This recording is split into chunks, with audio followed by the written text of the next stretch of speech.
Good day, everyone. My name is King Peter P. Palustre, and today I will discuss my learnings, my opinions, sharing my own perspective about the chapter 4 of the book Strategic Management. So, uh, let's get started. So, the external environment is a major factor in how an organization decides its own strategy in the future since no business operates in a vacuum. Its success depends on how well it can anticipate and respond to outside forces. To do this, leaders use tools like PASTEL framework and five quarters forces to identify opportunities and threats within the industry.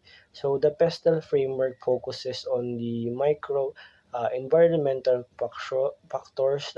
This includes the political, legal, so this influence the governmental stability, the trade regulation, and then the economic. So the factor, ito yung factor like inflation and interest rates.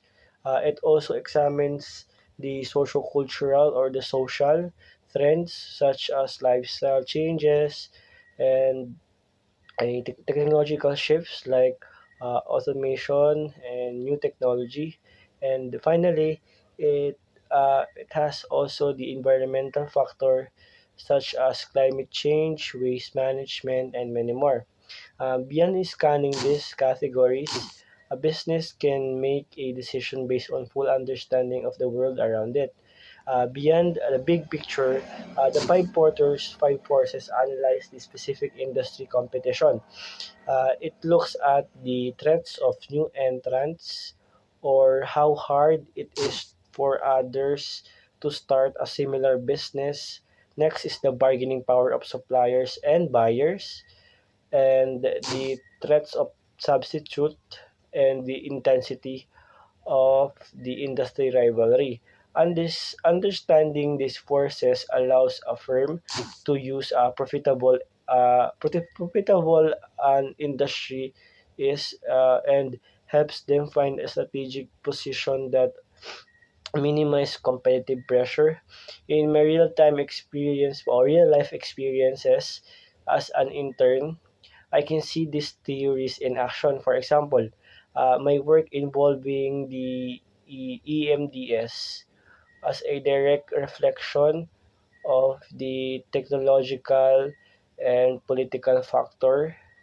As the bank uses new system to meet new government requirements, I also noticed the buying power of the clients when I saw how important client satisfaction is to the staff because customer have other banking option. We have to provide excellent service to stay competitive. Even my research on the bank frameworks has shown me that uh, opportunities and threats mentioned in this chapter aren't just terms in a book. They are the real challenges that my colleagues and I navigate every day to keep the organization running smoothly. That's all. Thank you.